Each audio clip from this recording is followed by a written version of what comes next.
ஆண்டவரும் இரட்சகருமாகிய இயேசுவின் இனிய நாமத்தில் ஒவ்வொருவருக்கும் அன்பின் வாழ்த்துதல்கள். இந்த நாளிலேயும் நம்முடைய தியானத்துக்கென்று லூக்காவின் சுவிசேஷம் 1ஆம் அதிகாரம் 55ஆம் வசனத்தை கவனிக்கும்போது வேதம் இப்படி சொல்லுகிறது: தம்முடைய தாசனாகிய இஸ்ரவேலை ஆதரித்தார். ஆங்கில வேதாகமத்திலே இது 54ஆம் வசனம் வருகிறது. He helped Israel, his servant, and he remembered his mercy. கர்த்தருக்கு பிரியமானவர்களே, நம்மை ஆதரிக்கிற ஒரு அற்புதமான கர்த்தர் நமக்கு இருக்கிறார். இது எந்த சூழ்நிலையில் சொல்லப்பட்ட வார்த்தை என்றால், இயேசுவானவர் குழந்தையாக மரியாளுடைய கர்ப்பத்தில் இருக்கும்போது எலிசபெத் என்கிற ஒரு சகோதரி மரியாளை வாழ்த்தும் போது பரிசுத்த ஆவியானுடைய அபிஷேகம் இறங்கி வந்து பரிசுத்த ஆவியினால் ஏவப்பட்டு அவர்கள் சொல்லுகிற ஒரு வார்த்தை, தம்முடைய தாசனாகிய இஸ்ரவேலை ஆதரித்தார். தாசன் என்ற வார்த்தைக்கு அடிமை என்று பொருள்படுகிறது. நீங்கள் அதே லூக்கா 1ஆம் அதிகாரம் 38ஆம் வசனத்தை வாசிக்கும்போது மரியாள் அவர்கள் சொல்லுகிற ஒரு வார்த்தையை பார்க்கலாம். இதோ நான் தேவனுக்கு அடிமை, உம்முடைய வார்த்தையின்படியே எனக்கு ஆகக் கடவுது என்று சொல்லுகிறார்கள். நாம் மனுஷருக்கு அடிமைகள் அல்ல, கர்த்தருக்கு. அதனுடைய காரியம் என்ன? அவருடைய வார்த்தையின்படியே எனக்காக கடவுது. இந்த நாள் வரைக்கும் நம்மை கொண்டு வந்த கர்த்தர், இந்த நாள் வரைக்கும் ஆதரித்த தேவன், நம்மோடு கூட பேசுகிற ஒரு கர்த்தர். என்னவா? அவர் சொன்ன வார்த்தையின்படியே ஆக கடவுது என்று நாம் ஒப்பு கொடுக்கிற போது அவருடைய தாசர்களாக இருக்கிறோம். ஆம் பிரியமானவர்களே, எத்தனையோ வார்த்தைகள் பேசப்படுகிறது. ஆனால் நம்முடைய வாழ்க்கையிலே கர்த்தர் சொன்ன வார்த்தை நிறைவேறும், அதற்கு என்னை தாழ்த்தி ஒப்பு கொடுக்கிறேன் என்று சொல்லுகிற ஒரு இருதயத்தை தேவன் விரும்புகிறார். அவர்களை ஆதரிக்கிறார். அதனால்தான் இஸ்ரவேலை ஆதரிக்கிறார் என்று எழுதியிருக்கிறது. தம்முடைய தாசனாகிய இஸ்ரவேலை ஆதரித்தார். கர்த்தருக்கு பிரியமானவர்களே, நாம் தேவனாலே ஆளப்படுகிறவர்களாக காணப்பட வேண்டும். Let God have total control over us and our circumstances. கர்த்தருக்கு ஸ்தோத்திரம். 1 கொரிந்தியர் 7ஆம் அதிகாரம் 23ஆம் வசனம் சொல்லுகிறது, நீங்கள் கிரயத்துக்கு கொள்ளப்பட்டீர்கள். You have been bought with a price. கிரயம் கொடுத்து தேவன் நம்மை வாங்கியிருக்கிறார். என்ன கிரயம்? அவருடைய ஜீவனையை கொடுத்து, அவருடைய இரத்தத்தை நமக்காக சிந்தி, உங்களை என்னையும் தம்முடைய பிள்ளைகளாக தேவன் கிரயம் கொடுத்து வாங்கியிருக்கிறார் என்று. ஆகவே நாம் அவருக்கு அடிமைகளாக இருப்பது. வேதம் சொல்லுகிறது, அவர் ஆதரித்தார், தம்முடைய தாசனை ஆதரித்தார். இந்த வார்த்தையை இன்னொரு இடத்தில் கூட வேதத்தில் நாம் வாசிக்கலாம். அது தானியேல் எழுதின புத்தகம் 3ஆம் அதிகாரம் 28ஆம் வசனத்தை வாசிக்கிற போது, அவர் தூதனை அனுப்பி நம்முடைய தாசரை ஆதரித்தார் என்ற வார்த்தை வருகிறது. அந்த சூழ்நிலை நமக்கு தெரியலாம். 3 பேர் கர்த்தரையே நம்புகிறவர்கள் அக்கினி ஜுவாலையிலே போடப்பட்ட ஒரு சம்பவம் அது. தேவனுடைய தாசர்களாய் இருந்தாலும் சோதனை வராமல் இருப்பதில்லை. நாம் வேதத்தை வாசிக்கும் போது வேதம் சொல்லுகிறது, எல்லாருக்கும் சோதனை வரத்தான் செய்கிறது. ஆனால் தேவ தாசர்களாய் இருக்கும் பொழுது இந்த 3 பேர், ஷாத்ராக், மேஷக், ஆபேத்நேகோ, எரிகிற அக்கினியில் போடப்பட்டார்கள் என்று வேதம் சொல்லுகிறது. சாதாரண அக்கினி அல்ல, 7 மடங்கு சூடாக்கப்பட்ட அக்கினி. பிரியமானவர்களே, கவனிக்க வேண்டும். தேவனுடைய பிள்ளைகளுக்கு வரும் சோதனை 7 மடங்கு அதிகமாகத்தான் இருக்கும்.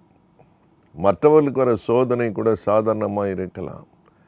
நாம் கர்த்தருக்காக அவருடைய தாசர்களாக அவருக்கு உண்மையாய் வைராக்கியமாக நிற்கும் பொழுது 7 மடங்கு சோதனை ஒருவேளை வரலாம். ஆனால் கர்த்தருக்கு ஸ்தோத்திரம், வேதம் சொல்லுகிறது ஒரு பாதிப்பும் இல்லாமல் தேவன் அவர்களை ஆதரித்தார். அந்த அக்கினி ஜுவாலை அவர்கள் மேல் பற்றவில்லை. அந்த அக்கினியில் அவர்களை போடச் சொன்ன ராஜா ஆச்சரியப்படுகிறார். காரணம், அவர்களோடு கூட அவர்களுக்கு ஆதரவாய் தேவன் நிற்கிறதை கண்டார். மனுஷகுமாரனாக நிற்கிறதை கண்டார். கர்த்தருக்கு ஸ்தோத்திரம். எனக்கு அன்பார்ந்த தேவ ஜனமே, நீங்கள் கடந்து போகிற சோதனையிலே, நெருக்கத்திலே, அந்த பாடிலே, அந்த வேதனையிலே கர்த்தர் உங்களை ஆதரிக்கும்படி உங்களோடு கூட நிற்கிறவர். கர்த்தருக்கு மகிமை உண்டாகட்டும். அப்படிப்பட்ட சோதனை பரிசுத்தவான்களுக்கும் உண்டு, ஊழியக்காரர்களுக்கும் உண்டு. நீங்கள் பிலிப்பியரின் புத்தகம் 2ஆம் அதிகாரம் 27ஆம் வசனத்தை வாசிக்கும் போது வேதம் சொல்லுகிறது, அங்கே ஒரு கர்த்தருடைய ஊழியக்காரன் மரணத்துக்கு ஏதுவான வியாதி வந்தது என்று. The sickness was there, very terrible sickness. மரணத்துக்கு ஏதுவான வியாதிகள் வரலாம். மெடிக்கல் ரிப்போர்ட் சொல்லலாம் ரொம்ப கடினமான வியாதி. திடீரென்று மெடிக்கல் ரிப்போர்ட்டில் பார்த்து சொல்லலாம் கேன்சர், கொடிய வியாதி, இதில் தப்பிக்க வழியில்லை என்று கூட சொல்லிவிடலாம். அப்படிப்பட்ட சம்பவம் வேதத்தில் இருக்கிறது, பிலிப்பியர் 2:27. ஆனால் தம்முடைய தாசரை ஆதரித்தார் என்று இருக்கிறது. அப்படிப்பட்ட வியாதிக்கு எதுவான மரணத்திலிருந்தும் தேவன் தூக்கி எடுத்தாராம். எத்தனை அற்புதம்! தம்முடைய தாசனாகிய இஸ்ரவேலை ஆதரிக்கிற தேவன். இந்த நாட்களிலே, சூழ்நிலைகள் கடினமான நாட்களிலே உங்களுக்கு எனக்கு ஒரு நிச்சயமான ஆதரவு உண்டு. 7 மடங்கு சோதனையிலேயும் கர்த்தருக்கு பிரியமானவர்களே தேவன் இறங்குகிறார். God remembered his mercy. பிரியமானவர்களே, தேவனுக்காக நிற்பது வீண் அல்ல. அதே சமயம் நீங்கள் கர்த்தருக்காக நிற்கிற போது என்னாகமத்தின் புத்தகம் 12ஆம் அதிகாரம் 7-8 வசனங்களை வாசிக்கும் போது, உத்தமமாய் உண்மையாய் நின்ற மோசேக்கு விரோதமாய் அவன் குடும்பத்தாரே எழும்பி குற்றம் சொன்னார்கள் என்று எழுதியிருக்கிறது. There were murmurings and complaints. பிரியமானவர்களே, உண்மையாய் இருக்கும்போது நம்மை விரோதமாய் பேசுகிறவர்கள் இருக்கத்தான் செய்வார்கள். சில நேரம் நம்மளால் திரும்பி பேச முடியாது, அவளுக்கு எதிர்த்து நிற்க முடியாது. காரணம், நம்மை நன்றாக அறிந்தவர்கள் தான். நம்மை புதிதானவர்கள் அல்ல, வெளியில் இருக்கிறவர்கள், கூட இருக்கிறவர்களே சில நேரம் நம்மை பழி சொல்ல நேரிடும், குற்றம் சொல்ல நேரிடும், விரோதமாய் நிற்க நேரிடும். அப்படி மோசே என்கிற ஒரு தாசனுக்கு நேரிட்டதை வேதம் சொல்லுகிறது. ஆனால் ஆதரிக்கிற தேவன் என்ன செய்வார் என்றால் நமக்காக பேச ஆரம்பிக்கிறார். நீங்கள் என்னாகமம் 12ஆம் அதிகாரம் 9ஆம் வசனத்தை வாசிக்கும் போது வேதம் சொல்லுகிறது, தேவன் கோபம் கொண்டார். God became angry upon them. நாம் கோபப்படுவது வேறு, தேவன் கோபப்படுவது வேறு. நீங்கள் கர்த்தருக்காக உண்மையாக இருக்கும்போது உங்களை விரோதிக்கிறவர்கள் மேல் தேவன் கோபப்பட ஆரம்பிப்பாராம். அதுதான் அவருடைய ஆதரவு. ஆபத்திலிருந்து தப்புவிக்கிறது மட்டுமல்ல, நமக்காக தேவன் எழுந்தருளி பேச ஆரம்பிக்கிறார். நம்முடைய நியாயத்தை விசார ஆரம்பிக்கிறார். எனக்கு தொலைபேசியிலே தொடர்பு கொள்ளுகிற ஜெபத்துக்காக கேட்கிற பலர் சொல்லுகிறார்கள், ஐயா எங்களால் அந்த வார்த்தைகளை கேட்கவே முடியவில்லை. நாள்தோறும் குத்தப்படுகிறோம், நாள்தோறும் குனிகிறோம், நாள்தோறும் நிந்திக்கப்படுகிறோம், நாள்தோறும் நாங்கள் குற்றஞ்சாட்டப்படுகிறோம். எங்களால் எப்படி வாழ்வது? மனம் சோர்ந்து போய் இருக்கிறோம் என்று சொல்லுகிறவர்கள் உண்டு. பிரியமானவர்களே, நம்மை ஆதரிக்கிற தேவன், நமக்காக பேசுகிறவர். வேதம் சொல்லுகிறது, மோசேக்காக கர்த்தர் பேசினார். அவர் கோபப்பட்டதுமே அவருக்கு விரோதமான பேசினவர்கள் மேல் தண்டனை வந்தது. பிரியமானவர்களே, நாம் உற்சாகம் கொள்வோம். தேவனுக்காக அந்த ஒரு வார்த்தை என்னை அதிகமாய் தொட்டது. தம்முடைய தாசனாகிய இஸ்ரவேலை ஆதரித்தார். நிச்சயமாய் ஆதரிப்பார்.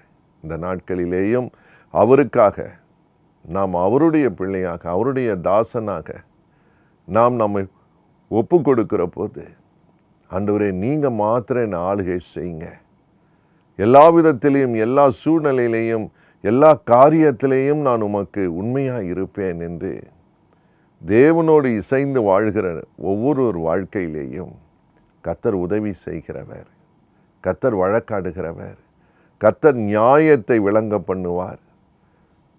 அப்படி புலம்புகிற அநேகர் உண்டு, சகோதரிகள் உண்டு, சகோதரன் உண்டு. ஒரு சகோதரி சொல்லுகிறாள், ஐயா திருமணமாகி 3 வருடம்தான் ஆனது, இப்பொழுது என் கணவர் அவருடைய வீட்டாரோடு இணைந்து கொண்டார், அவங்க வீட்டாரும் அவருடைய பணத்துக்காக என்னோடு வாழ அவரை அனுப்பவில்லை, என் நியாயத்தை யார் கேட்பது, எனக்காக யார் வழக்காடுவது, எவ்வளவோ பேசிவிட்டேன் ஐயா, அவர் வர மறுக்கிறார் என்று புலம்பி அழுதார்கள். பயப்படாதிருங்கள், கர்த்தர் நிச்சயமாய் நியாயம் விசாரிப்பார். ஏனென்றால் அவர் ஆதரிக்கிற தேவன். ஆதரவற்று நிற்கிற உங்கள் வாழ்க்கையில் நம்முடைய ஆதரவை விளங்க பண்ணுவார். ஒன்றை நிச்சயப்படுத்தி கொள்ளுங்கள், நீங்கள் தேவனுடைய பிள்ளை. Always be subject to him.